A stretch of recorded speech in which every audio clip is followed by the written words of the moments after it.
More than ever before, people are identifying as spiritual but not religious. And rightfully so. Rightfully so, because who in their right mind would want to associate themselves with religious institutions and leaders who for the most part have become the embodiments of hypocrisy and corruption? The very word religion has become offensive, has become repulsive. In fact, one of the best ways you can turn people off is to just use the word religion. Because when people hear the word religion in their minds, they associate it immediately with overwhelming corruption, perversity, mind control. They don't associate it with a whole lot of good things. Let's just put it that way. So when a person says that they are spiritual but not religious, to me, this is an intelligent response. It's an intelligent position to take because it means you're not stupid. Seriously, it means that you recognize the lies. You see through the lies, the hypocrisy, the corruption, the perversity, and you want nothing to do with it.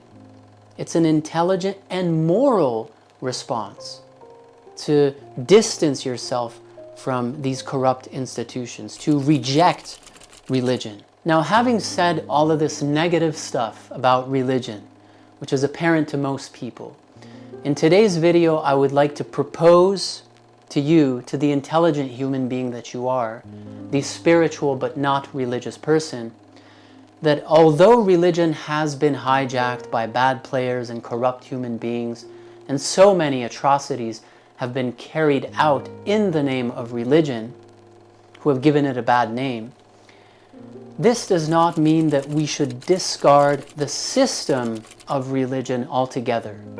As some would say, we should not throw out the baby with the bathwater. In other words, just because religion has been hijacked and corrupted, we shouldn't make the mistake of believing or thinking that we don't need religion, because we do. We shouldn't make the mistake of thinking that we can do without religion, because we can't. Now, hear me out on this for just a couple minutes, because I think you're going to appreciate the comparisons I'm going to share with you next to help prove my point. Let us consider the modern-day medical system. Many of you, just like myself, over the years, you've come to this dark realization that the system has been hijacked and corrupted since the time of Rockefeller, Carnegie, and the Flexner brothers, who monopolized the medical systems and turned it into the drug poisoning system that it is today, where modern-day doctors are not trained to get at the root cause of disease and cure patients because a patient cured is a customer lost. Rather, they have been trained by Big Pharma, these Big Pharma-funded schools, to become legal drug dealers for Big Pharma, to give you an illusion of a cure by masking your symptoms with these toxic drugs that have been designed to produce new diseases, to make you sicker, to keep you sick, and to drive up shareholder profits year after year. Now, despite the fact that the modern-day medical system has been hijacked and corrupted, this did not stop you or me from searching, from continuing the search for the truth about health and healing. Because clearly we need healing.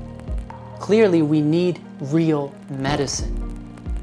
And so we've continued our search, and if you've been lucky like myself, you've been blessed and guided, eventually, despite all the censorship and the gatekeeping of information and the bearing of the truth and the silencing of any doctor who truly cures anything, you've stumbled upon the truth, which pertains to the terrain theory of disease as discovered and promoted by Antoine Béchamp, which is in complete opposition to what the corrupt system pushes and promotes, which is the Pasteurian model.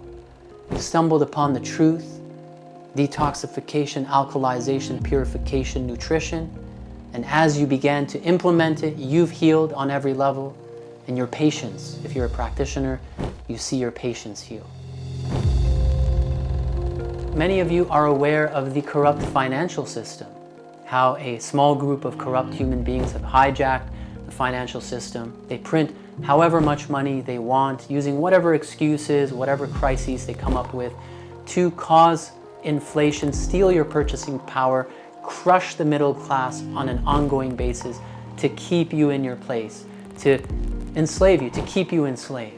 But this did not stop you from searching for a more fair, a more just financial system that is unhijackable, okay, that is not centralized, that has a limited supply, that cannot be continually printed. Okay, maybe you've come to the conclusion that that's Bitcoin. Maybe it is. Many of you are aware that our food supply, our food system has been hijacked and corrupted, okay, by the dark forces who are actively poisoning you with toxic, cancer-causing, gender-bending chemicals such as glyphosate, atrazine, fluoride, neurotoxic aspartame, you name it. At any given moment, there's 100 toxic, cancer-causing chemicals approved by the health agencies, right? For your consumption and the consumption of your children. Okay, so you've recognized this hijacking, the corruption of our food systems, our agricultural systems, and you've rejected it. But this did not stop you or me from striving, doing our best to find unpoisoned foods, real, natural foods as intended by God, medicinal foods. We went to our local farmers market to find the organic farmers, purchase our produce from them, support them. We've started growing our own foods, having our own chickens, organic, free-range, grass-fed eggs. Don't get me started on the educational system. So those are just a few examples. I hope that I was able to get my point across, which is essentially that with all other systems in the world, when they become hijacked and corrupted, we still understand the need for those systems, and we search for a more pure version, a more sound version, a healthier version of that system as designed by God. But when it comes to religion, we discard it and we hold this belief, a lot of us, that we can do without it. And this, in my opinion, is a big mistake that has severe consequences, which we are already witnessing. The more we, as a society, as a humanity, have turned away from God, have turned away from His teachings, His Word, the more we have turned away from religion, the world has become a very dark place to live in, okay, where perversity has become the norm, where we have lost that God-given moral compass. We have lost virtue, integrity, honesty, order, justice, etc. And the more we turn away from religion, the more we will suffer, because religion is the root of all systems. All other systems derive their inspiration and motivation from religion, from the Word of God. Divine revelation, he says, is the motive power of human civilization. It has always been. Divine revelation is the Word. In the beginning was the Word, the knowledge of God.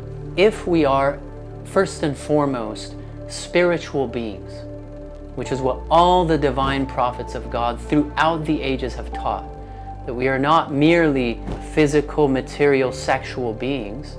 We are first and foremost spiritual beings, eternal beings, created in the image of God. Then surely we need a spiritual system that relates, that addresses, that guides, that informs, that educates our spirituality, that nourishes our spirituality. Religion is also the most ancient of systems that has existed as long as we have existed as human beings created in the image of God.